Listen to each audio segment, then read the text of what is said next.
और आरपीएन सिंह के बारे में खबर आ गई है, कांग्रेस से उन्होंने इस्तीफा दे दिया है और ये हम आपको दिखा रहे हैं, ये खत उन्होंने जारी किया है, इस्तीफे की जानकारी इसमें दी है। वो बीजेपी ज्वाइन करने वाले हैं, ये भी लगभग साफ हो चुका है और उससे पहले उन्होंने कांग्रेस छोड़ दी है और ये उन्होंने त्याग पत्र जो दिया है कांग्रेस के नाम, ये चिट्ठी लिखी है, उन्होंने अपना इस्तीफा दे दिया है। इससे पहले ट्विटर पर अपने बायो में से कांग्रेस हटाया और अब ये इस्तीफा, उसके बाद साफ तौर पर खबर आ चुकी है कि अब आज ही हो सकता है कि आरपीएन सिंह बीजेपी ज्वाइन कर ले। अभी सूत्रों के हवाले से खबर है, लेकिन कांग्रेस से इस्तीफा उन्होंने दे दिया है। तो 3 बजे का वक्त बताया जा रहा है, जो सूत्रों से जानकारी मिले 3 बजे का वक्त है, वो बीजेपी दफ्तर में बीजेपी ज्वाइन करेंगे और कल स्टार प्रचारकों की लिस्ट में कांग्रेस की तरफ से उन्हें शामिल किया गया था।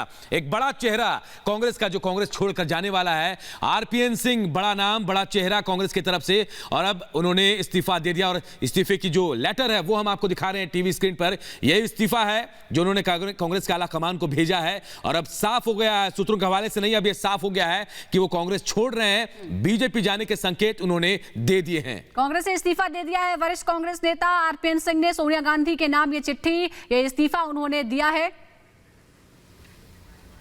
और हिमांशु हमारे सहयोगी हमारे साथ जुड़ गए हैं। हिमांशु, अब तक कयास लगाए जा रहे थे, कांग्रेस से तो औपचारिक रूप से इस्तीफा दे दिया है, बीजेपी के बारे में क्या खबर, आरपीएन के बारे में? उन्होंने ट्वीट किया है और ट्वीट में उन्होंने जो है अपना इस्तीफा जो है कांग्रेस पार्टी की तरफ से जो है वो दे दिया है।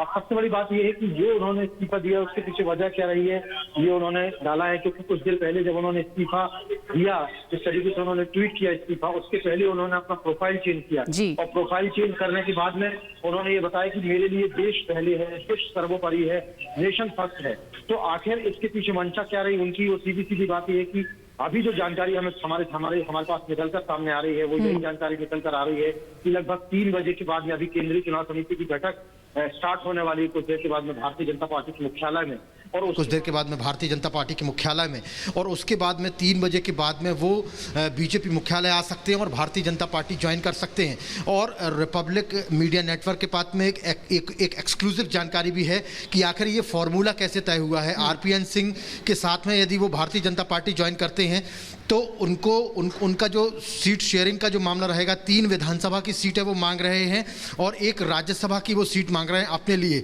अब उसमें भारतीय जनता पार्टी तैयार होती है नहीं होती है, ये देखने वाली बात होगी, लेकिन यदि भारतीय जनता पार्टी इस फॉर्मूले को मान लेती है तो 2 या 3 उनको विधानसभा की उत्तर प्रदेश में सीटें मिल सकती हैं। हिमांशु, ऐसा लगता है कि शायद बात बन गई है, तभी तो उन्होंने कांग्रेस से इस्तीफा दिया है। अगर बात न बनी होती तो इस्तीफा नहीं देते ना वो।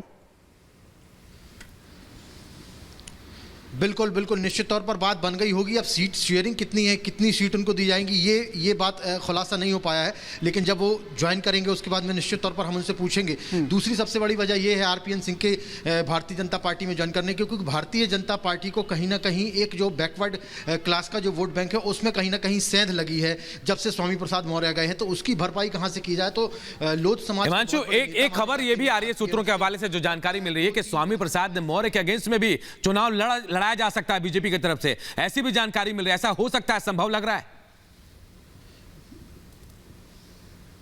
बिल्कुल ऐसा हो सकता है, क्योंकि जिस तरीके से स्वामी प्रसाद मौर्य ने छोड़ा और उसके बाद में लगातार स्वामी प्रसाद मौर्य जिस तरीके से डैमेज करते रहे हैं भारतीय जनता पार्टी को, उस डैमेज को कंट्रोल करने के लिए ही कहीं ना कहीं आरपीएन सिंह को लाने की बात चल रही है। और आरपीएन सिंह यदि भारतीय जनता पार्टी में आते हैं तो जो उनके जाति का वोट बैंक है, लोध वोट बैंक है, वो कहीं ना कहीं ज़बरदस्त तरीके से उसमें टर्नआउट हो सकता है और वो भारतीय जनता पार्टी की तरफ जा सकता है।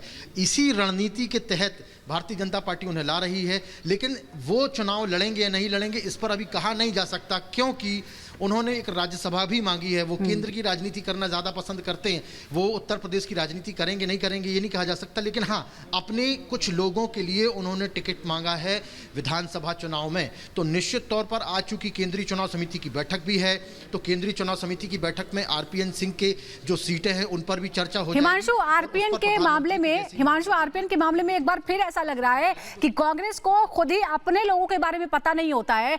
आरपीएन सिंह सार्वजनिक सभाओं से अलग थे, लगता था कि शायद उन्हें साइडलाइन कर दिया गया है। कल लिस्ट आई स्टार प्रचारकों की, उनका नाम सामने आया।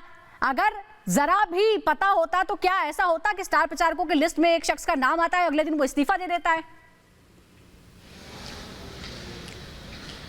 देखिए, पहली बार नहीं हुआ है। आरपीएन सिंह पहले व्यक्ति नहीं है जो कांग्रेस पार्टी से इस तरीके से छोड़कर जा रहे हैं। कांग्रेस पार्टी के अंदर जिस तरीके से एक पार्टी के अंदर सिस्टम होता है, जिस तरीके से एक पार्टी कैडर के हिसाब से चलती है, नीचे जो बूथ लेवल तक जिस तरीके से काम करना पड़ता है, उस तरीके से कांग्रेस पार्टी काम नहीं कर रही है। और ये जो तमाम कांग्रेस पार्टी के बड़े नेता ये इसी बात को लेकर चिंतित हैं कि यदि हमारे पास कैडर नहीं रहेगा, हमारे पास बूथ में काम करने वाले लोग नहीं रहेंगे, तो इन नेताओं का खुद का अस्तित्व जो है पार्टी के अंदर खतरे में पड़ रहा है। पार्टी में काम करने वाले कार्यकर्ता नहीं है। अब ऐसी स्थिति में जब पार्टी पूर्ण रूप से बिखरती हुई नजर आ रही है, ऐसी स्थिति में खुद की राजनीति को बचाना और अपने क्षेत्र के लोग जो उनसे अपेक्षा रखते हैं कि वो उनके लिए काम करेंगे, उन लोगों के लिए किस तरीके से काम किया जा सकता है। बिल्कुल, ये एक मजबूरी भी ऐसे नेताओं की, हिमांशु, ऐसे नेताओं के लिए मजबूरी भी हो जाती है कि जब उनकी बात नहीं सुनी जाती है तो पाला बदलना उनके लिए मजबूरी हो जाती है। हिमांशु, कांग्रेस कब अपने पुराने फॉर्म में लौटेगी, क्योंकि लगातार ऐसे बड़े नेता छोड़ते जा रहे हैं? देखिए, नए सफर की शुरुआत होगी, यह भी कहा है। देखिए, अब ये तो कांग्रेस पार्टी, ये तो कांग्रेस पार्टी बिल्कुल हाँ, जिस तरीके से वो ट्वीट कर रहे हैं उससे सीधे सीधे अब बिल्कुल पिक्चर क्लियर होती नजर आ रही है कि वो नए सफर की शुरुआत करने वाले हैं। उत्तर प्रदेश के बड़े नेताओं में से शुमार है कांग्रेस पार्टी के। बहुत सारा उनकी खुद की जाति का वोट बैंक है। वो वोट बैंक यदि भारतीय जनता पार्टी को मिलता तो निश्चित तौर पर भारतीय जनता पार्टी को मदद मिलेगी, क्योंकि एक तरफ यदि वोट कम हो रहे हैं तो दूसरी तरफ वोट बढ़ाने की भी जिम्मेदारी पार्टी की है। तो उसी के मद्देनजर ये रणनीति अपनाई गई है। 3 बजे के बाद में जैसे ही वो भारतीय जनता पार्टी के मुख्यालय आएंगे, हम सबसे पहले अपने दर्शकों को ये खबर बताएंगे और दिखाएंगे कि किस तरीके से वो यहाँ पर आ रहे, क्योंकि आज तमाम जो बड़े नेता हैं भारतीय जनता पार्टी के, वो ऑलरेडी यहाँ पर मौजूद हैं केंद्रीय कार्यालय में। यहाँ पर जेपी नड्डा मौजूद हैं, यहाँ पर योगी आदित्यनाथ मौजूद हैं, केशव प्रसाद मौर्य मौजूद हैं, दिनेश शर्मा मौजूद हैं, स्वतंत्र देव सिंह मौजूद हैं, उत्तर प्रदेश कोर कमेटी के तमाम लोग यहाँ पर मौजूद हैं, BL संतोष यहाँ पर मौजूद हैं। प्रधानमंत्री नरेंद्र मोदी वीडियो कॉन्फ्रेंसिंग के जरिए जुड़ेंगे, लेकिन निश्चित तौर पर उनका भी जो है ये आरपीएन सिंह की यदि ज्वाइनिंग होती है 3 बजे के बाद में, क्योंकि ये बताया जा रहा है कि 3 बजे के बाद में ज्वाइनिंग होगी। जी हिमांशु आप हमारे साथ बने रहिए। सरदार आरपी सिंह बीजेपी प्रवक्ता हमारे साथ जुड़ गए हैं। बहुत बहुत स्वागत है आपका आरपी सिंह साहब। आरपीएन आपको ज्वाइन कर रहे हैं क्या? देखिए, हर वो व्यक्ति जो देश आगे ले जाना चाहता है, देश को सुरक्षित चाहता है, उनका स्वागत करती है।